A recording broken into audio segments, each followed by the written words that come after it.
बेगम जिन्ना की रखैल जो नेहरू जिस पर फिदा हुआ और उसके बाद कांग्रेस हद तक गिरती चली गई उस मुस्लिम लीगी एजेंट पे। 26 साल वो जो है वो लगातार रहा, जो बीच में 5 साल का गैप है। वो जब जब सांसद बना वो हमेशा मंत्री बना, और उसका जरा मैंने पोर्टफोलियो निकाले तो इतना तो मैं याद भी नहीं कर पाऊंगा। मैंने कहा जरा बता दूं ये क्या हो रहा है कि मतलब बाप यहाँ मंत्री है, वहाँ लौंडा लड़ रहा पाकिस्तान की तरफ से। लेकिन कांग्रेस का सेकुलरिज्म, कांग्रेस और कम्युनिस्ट इतिहासकारों ने, चाटकारों ने, चर्मकारों ने कैसे इतिहास के साथ धज्जियां उड़ाई हैं, ये इस बात को बताता है। ऐसे शाहनवाज को हिंदुस्तान की छाती पे लाके बैठा दिया था, और वो मेरठ से वो सांसद उतारा। तो कांग्रेस के विश्वासघात की बड़ी लंबी कहानी है। सर, हम लोग पीछे एक विश्वासघात को जाना, मुस्लिम लीग की एक बेगम पर कैसे नेहरू फिदा था, जिन्ना के उस पता नहीं क्या शब्द इस्तेमाल करूं, लेकिन ये सिलसिला सिर्फ वहीं तक नहीं था। उस बेगम जिन्ना की रखैल जो नेहरू जिस पर फिदा हुआ और उसके बाद कांग्रेस हद तक गिरती चली गई उस मुस्लिम लीगी एजेंट पे। वैसा ही विश्वासघात नेताजी के एक शागिर्द ने भी इस देश के साथ किया। उससे ज्यादा निर्लज, उससे ज्यादा नग्न विश्वासघात हो नहीं सकता मनीष जी। और ये बता दूं कि आज ही दर्शकों से कहूंगा कि वो आज ही वो चिट्ठी निशिकांत दुबे ने अपने ट्विटर पे ट्वीट की है, उसको जाके पढ़ लीजिएगा। वो चिट्ठी अलग है। मुझे लगा कि आज ये पूरी कहानी मैं सुना ही दूं कि नेताजी सुभाष चंद्र बोस के मनीष जी 3 जनरल थे। जैसे आर्मी में 3 जनरल होते हैं, एयर, नेवी और उसके, तो जो आजाद हिंद फौज थी उसके 3 जनरल थे, ढिल्लो, सहगल, शाहनवाज। तो और उसके बाद ये भी बता दूं कि ये मुकदमा हुआ, और ये लाल किले में मुकदमा चला। लेकिन 1946 में जो माफी की बात कर रहा था ना ये अधेड़, जरा इसको याद दिला दूं कि 1946 में माफी मांगी गई। हालांकि मैं उसको रणनीतिक मानता हूं, मैं उसको बहुत बुरा नहीं मानता हूं कि और उसमें से जनरल शाहनवाज ने लिख कर दिया कि अब हम आगे से महात्मा गांधी की बताए मार्ग पे, महात्मा गांधी के अहिंसा के पथ पे चलेंगे। तो उस समय जो कमांडर इन चीफ था, ये वही माउंटबेटन समझिए, कि उसने उनकी सजा माफ कर दी, और वो लोग 46 में ये लोग सब छोड़ दिए गए, 47 में बाहर आ गए, पाकिस्तान बना। दर्शकों को ध्यान से सुनिएगा इस बात को। और जब पाकिस्तान बना तो शाहनवाज खान जो था वो पाकिस्तान के इलाके का रहने वाला था, यहाँ हिंदुस्तान के एरिया में नहीं था, वो हिस्सा पाकिस्तान में चला गया था। लेकिन शाहनवाज खान मनीष जी पाकिस्तान नहीं गया। ये बहुत आश्चर्य का विषय है।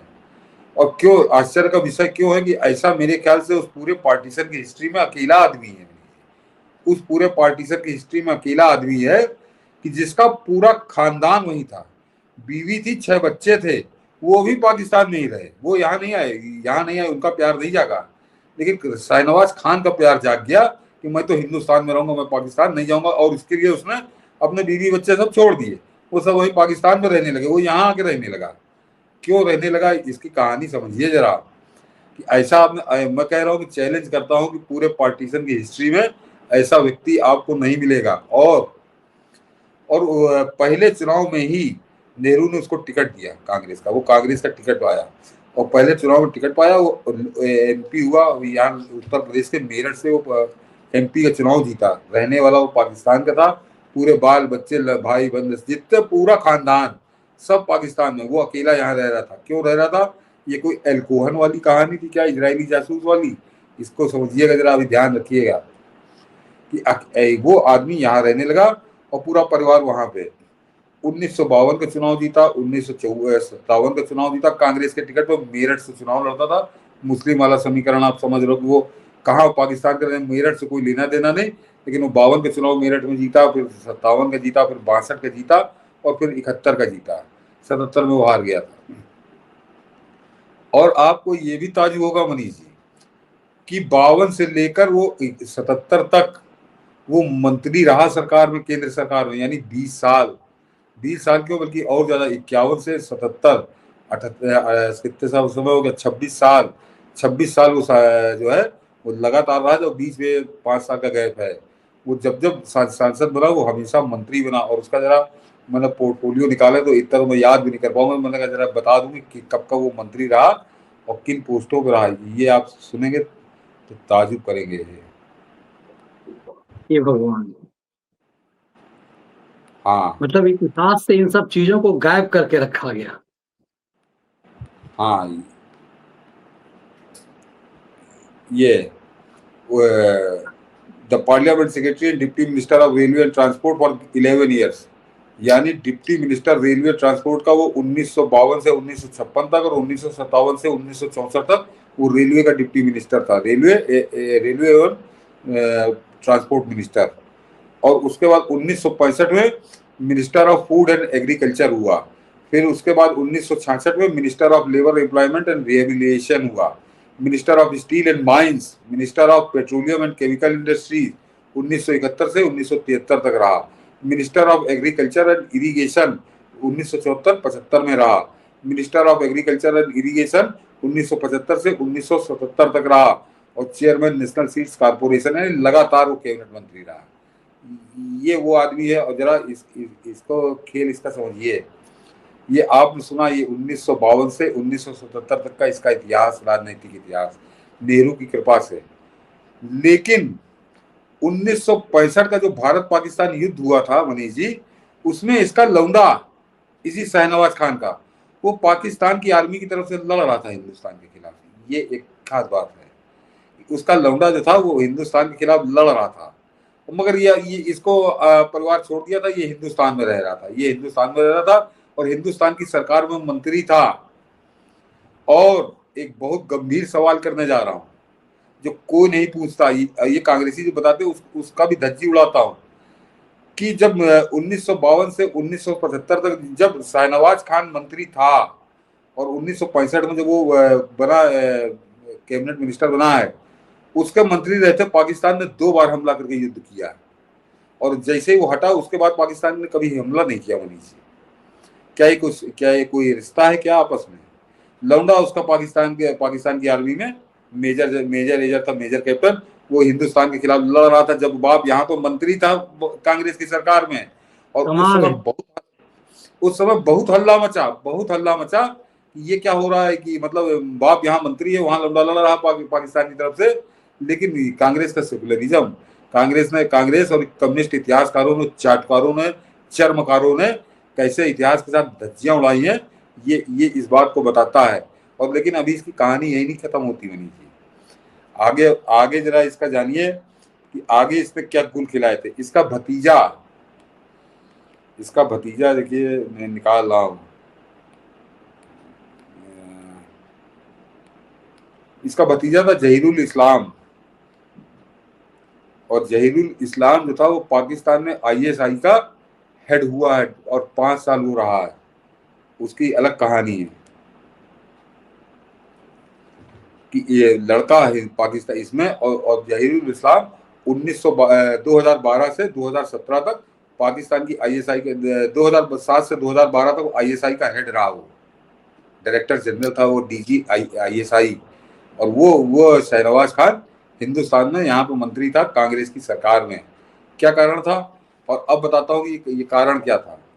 आज चिट्ठी उन्होंने ट्वीट की है, शाहनवाज ने, उन्होंने निशिकांत दुबे ने, उन्होंने उसका कारण कुछ और लिखा है।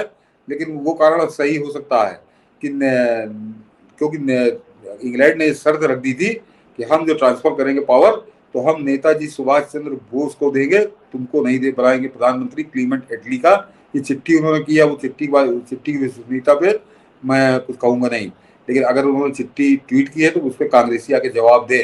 तो उसको बैलेंस करने के लिए नेहरू ने शाहनवाज खान को आगे किया था, ये निशिकांत दुबे का कहना है। मैं इस बात को पढ़ता ही नहीं हूँ मनीष जी।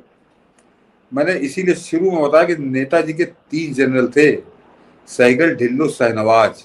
ये तीनों पकड़े गए थे, तीनों पे मुकदमा चला था, तीनों 1946 में छोड़े गए। ये शाहनवाज पे ही इतना फिदा क्यों हो गई कांग्रेस?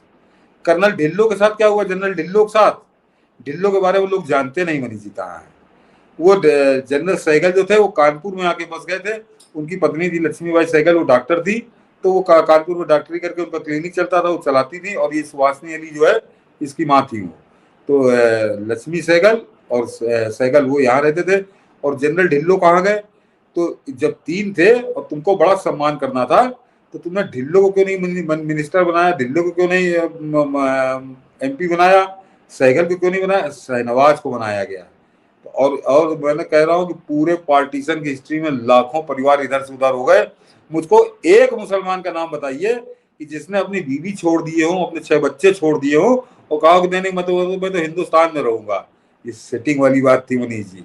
और मैं कह रहा हूँ कि उसके मंत्री रहते 2 बार पाकिस्तान ने हमला किया और ये दुआ, मगर यहाँ पर पाकिस्तान कांग्रेसियों ने ऐसा सर पे चढ़ाया, ऐसा उसके ऊपर लीपा पोता। और उसका लौंडा 1965 में लड़ाई लड़ रहा था और बाप यहाँ मंत्री था भारत की सरकार में। और फिर ये भी बता दूं कि एक जो मित्रों की आर्काइव है उसमें उसने कहा है कि इंदिरा गांधी की कैबिनेट के 20 सांसद और 4 कैबिनेट मंत्रियों को बाकायदे रकम पहुंचती थी। कौन थे ये नाम, जिस दिन सामने आएंगे तो बहुत कुछ खुलेगा।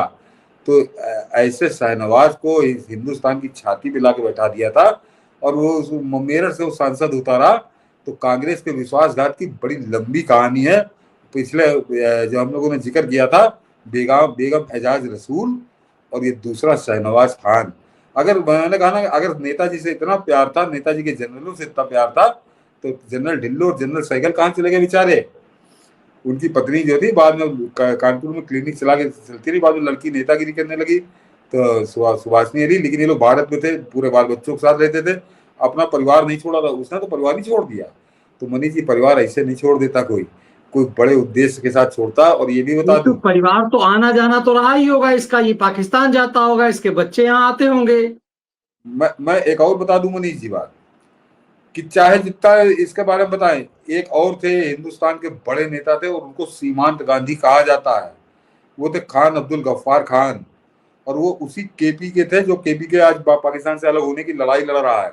और उस समय वो नेहरू गांधी से भी लड़ गए थे कि तुमने किससे पूछ के बंटवारा कर दिया, मैं हम इस बंटवारे को नहीं मानते। लेकिन जब ये दोनों नकली बाप बेटा अड़ गए, विभाजन हो गया, तो फिर सीमांत गांधी ने कहा कि अब हमारा घर तो वही है, तो वो वहां चले गए थे। उन्होंने ये कहा नहीं, मुझे हिंदुस्तान से बड़ा प्यार है, मैं यहाँ रहूंगा। तो मैं सीमांत गांधी से बड़ा देशभक्त इसको कैसे मान लूं शाहनवाज को। वो भी अपना उनका परिवार ही वहां रहता था, तो वो चले गए थे वहां, लड़ते रहे, सब रहा। लेकिन उन्होंने कहा ये नहीं कहा था कि मैं हिंदुस्तान में रहूंगा। ये अकेला उदाहरण है पूरे पार्टीशन के दसियों लाख परिवारों में से। तो ये सहयोग हो ही नहीं सकता मनीष जी। ये इस तरह का त्याग कोई महात्मा करता है, कोई इस तरह के राजनेता नहीं करता जो बाकायदे चुनाव लड़ता है, मंत्री बनता है, सब सारे सुख लेता है। और ये भी बता दूं जरा लोगों को कि वो हकला जो है, वो हकला जो है इसका दत्तक नाती है। हकला बताता ना कि मेरी माँ को शाहनवाज खान ने गोद ले लिया था तो मेरे नाना लगते थे। तो ये है रिश्ता हकले का, इनका, जहीरुल इस्लाम का, इसके लौंडे महमूद नवाज खान का।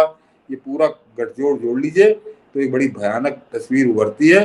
लेकिन 68 साल तक उसको लीपा पोती की गई सेकुलरिज्म की, तो अब वो लगता है कि बड़ी पुरानी बात हो गई। कमाल की बात है। और इतिहास के ऐसे ऐसे कुरूप सच को छुपाया गया। तब ये लगता है कि इस देश का विभाजन ही एक बड़ा षड्यंत्र था कि सत्ता नेहरू को भी चाहिए थी, सत्ता जिन्ना को भी चाहिए था। सिर्फ गांधी ने नेहरू को सत्ता देने के लिए इस देश के साथ एक तरह से बलात्कार कर दिया और हमारे देश का सबसे महत्वपूर्ण हिस्सा पाकिस्तान में चला गया। लाहौर, कराची से लेकर हमारी शक्ति पीछे पाकिस्तान में चली गई। आस्था का परम केंद्र पाकिस्तान में चला गया। सबसे उपजाऊ भूमि, उर्वरक भूमि पाकिस्तान चली गई। लेकिन देखिए उन जिहादियों जिसके हाथों इतना बढ़िया बढ़िया जमीन जायदाद सब कुछ हाथ लगे, उसने उसे उस जगह को कटोरा थमा दिया। इसीलिए मैं कहता हूं कि वहां के हालात से यहाँ के उन्मादियों को समझना चाहिए। भारत का महत्वपूर्ण हिस्सा पाकर के भी वो भीख मांगने पर लाचार है। तो मौत तो इनकी दोनों तरफ हो गई सर। मतलब चाहे जिसके बाप दादा ने पाकिस्तान मांगा वो गए, उनके भी मौज, जो नहीं गए उनके भी मौज। उनके तो ज्यादा मौज हो गए कि यहां पर आकर के हमारे आपके टैक्स से मौज ये ले रहे हैं। आज मुफ्त का अनाज मिल रहा है, सब कुछ मिल रहा है, लेकिन अब भी आस्था का केंद्र जो है पाकिस्तान है। और मनमोहन सिंह को, सोनिया गांधी को लाचार होना पड़ता है कि भाई हम मुंबई हमला पे कुछ नहीं बोलेंगे क्योंकि मुसलमान नाराज हो जाए। मुझे लगता है कि बहुत ये विश्वासघात की कहानी तो बेगम से भी ज्यादा खतरनाक है सर। हाँ बेगम ने उतना डैमेज नहीं किया होगा जितना इस शाहनवाज ने डैमेज किया होगा इस देश को। और ये सच देश के एक एक जन तक पहुंचना चाहिए और ये आप सबकी जिम्मेदारी है कि इस हाँ वीडियो के तो इस महत्वपूर्ण हिस्से को ज्यादा से ज्यादा साझा कीजिए। हम तो यही कह सकते हैं बस। ये नैरेटिव बार की लड़ाई है, ये देश के खिलाफ षड्यंत्र के सच को समझने की लड़ाई। बहुत बहुत धन्यवाद। जय हिंद, जय हिंद, वंदे वंदे मातरम। मातरम।